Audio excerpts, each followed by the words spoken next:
AITA for taking away my son's access to games, for deleting all my progress from all of my games. I, 34F, have a very spoiled 13-year-old son we will call Junior. In our home, we absolutely love gaming when we have the chance, so Junior has access to all 04 game systems. He mostly plays the PS5 but occasionally will play the Switch. So a big rule I have for my Switch, he broke his own accident, is absolutely no Fortnite. He has it on every system he can get it on, but I don't want it on mine, nor do I have the space. I currently at home with a very needy newborn who won't nap unless I'm holding him. This is after 5 months of strict bed rest while pregnant. As you can imagine, I've been getting a lot of time to play on the Switch, but when Junior asked to use it to play a game, I gave it up. Upon getting OT back this morning, I went to play one of my games, Stardew 2. Find half of my games uninstalled and Fortnite on it. I was aggravated, but whatever. I was stressed and just wanted to relax, so I deleted it and its data. When I launched my game, all of my progress was gone. I checked my other games to find the same. Long story short, I had a stern talk with Jaron, grounded him from all of the systems. As you can imagine, he was furious. He yelled, went to his room and slammed his door. All of which woke the baby. Next thing I knew, I got a call from me mom saying games are meant for kids and I needed to get over it and give her grandbaby his games back. I told her absolutely not and went and grounded Junior from his phone as well. My mom is still blowing up my phone and threatening to come save her grandbaby, since I can't grow up and parent properly. AITA? AITA for not bailing my son out? My son Becker, 27, talked non-stop about his investment men of a crypto coin called Shiba. He kept trying to get my wife and other family members to invest. His investments failed sometime last year, and he hasn't been paying rent. I helped him for a bit, told him to get a job anywhere, but it lasted for maybe a month because he was always over-qualified for his retail, grocery, and restaurant jobs, despite dropping out of college and still being settled with that debt. After the new year, I cut off the bank of mom and dad. He's 27. Things seemed okay until last month, until my wife got a random call, and Becker is in jail for theft. He stole from his friend's Andrew mates because he was once again unemployed and his investments hadn't worked out. Not only that, Becker confessed his crimes to the police because they acted sympathetic to his story. They tricked me, is what he's saying. My wife paid his bail. Andy stopped my direct deposit to our joint account. I'm not paying for Becker's lawyer, and I don't care because my wife has repeatedly failed him by calling him her smart or genius boy. Every time he'd do something stupid, she'd cover for him. Her job doesn't pay that much, but she's already going through all of her money to get him a good attorney because of his felony charges that are a freaking mile high, and I'm not giving him 1 penny for his defense. AITA for not wanting to work around my girlfriend's daughter's nap schedule? My girlfriend has an 8-year-old daughter with a heart condition. I have a 7-year-old daughter and 10-year-old son. My girlfriend's daughter has very specific needs that can be hard to work around. She can only be with one babysitter, so if we want to go out without the kids, we have to go on the babysitter schedule. If we do want to bring the kids, we have to be at her house by 7 so her daughter can be in bed by 8.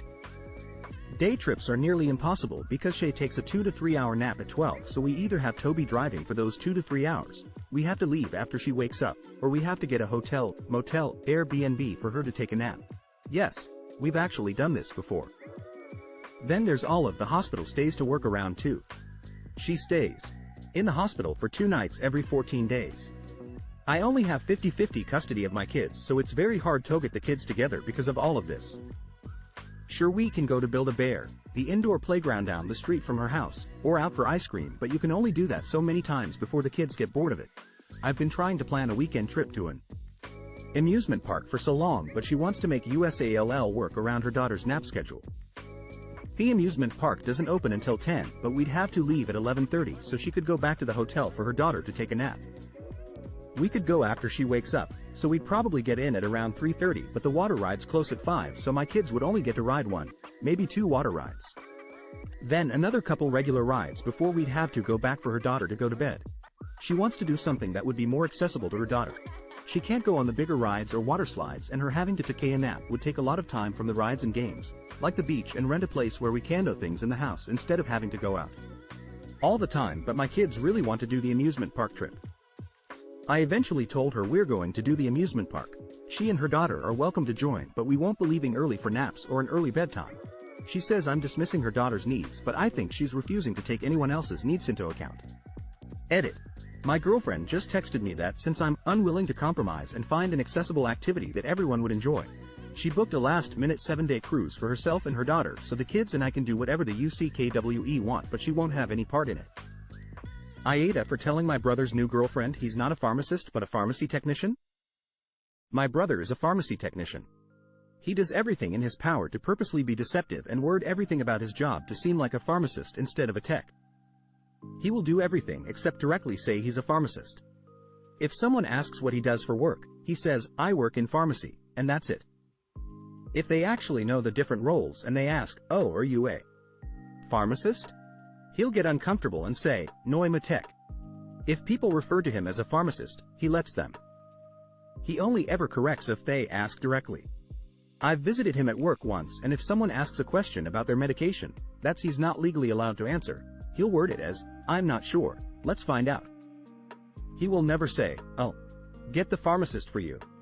It's always some dodgy way of speaking. I thought I didn't care much until I met his new girlfriend the other day.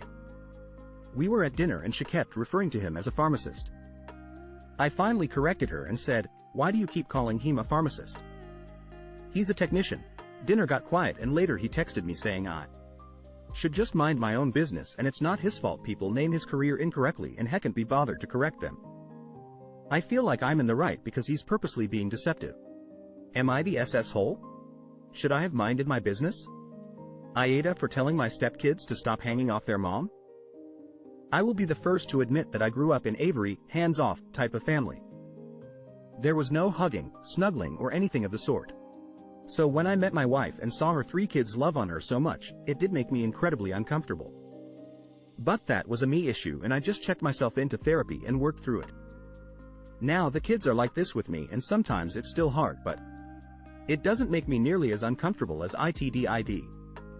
However, my wife is fully aware of this because through therapy I was taught ways to communicate these things to her. So I never asked the kids to stop and never tried forcing my opinions, but I did communicate why I became so weird about it. So she knows. Anyways, fast forward to now. My stepkids are currently 13, 11 and 7.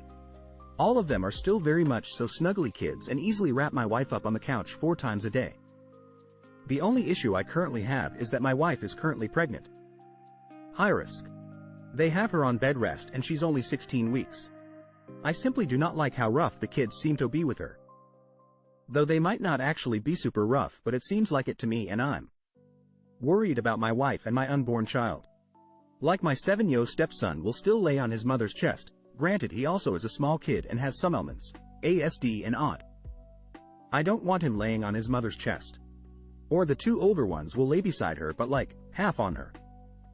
I don't want them doing this either because their legs, half of their torso is on top of their mother's stomach and again, she's high risk. I don't want the moon intentionally hurting her. So whenever I see it now, I either tell them to stop or constantly remind them to be careful of their mother's stomach. My wife flipped yesterday.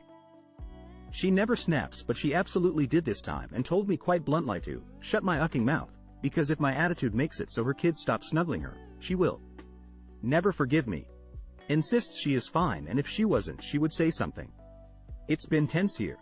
AITA? Update. AITA for removing my wife's wrist privileges. Original postie wanted to update this to share some things I learned while we resolved this problem. Obviously, it ended up fine. It was a small problem that bubbled over, not a real issue. For people out there with ADHD partners, especially guys with ADHD girlfriends and wives, I learned 2 things that could help you in the future. Point 1. Rejection sensitivity is a common symptom of ADHD, especially in women. It stings extra when someone tells you, no. That's why I got a big reaction from my wife. I didn't feel like I was rejecting her, only setting a boundary, but she felt differently, and her feelings matter to me. Point 2. Lots of people with ADHD have been told their entire lives that they are too much, and that they should take it down a notch. This is true of my wife, who has a very big personality. Hearing me ask her to control her wrist buzzes seemed a lot to her, like I was telling her to be smaller, to shut up. Those 2 things combined created hard feelings on her end. There was always going to be some conflict. When I set that boundary, but I could have been more sensitive, and she could have been more communicative and understanding. These are the travails of marriage. It was a little speed bump and we got over it. Thanks to all the commenters. AITA. This was the solution greater than honestly, it is so dumb simple. Greater than we moved the Us app, Google Chat, to her second screen and moved the app we use with everyone, Signal, to her home screen. Greater than she can still access my wrist, but she has to think about it for an extra quarter second. It solved 100% of the problem.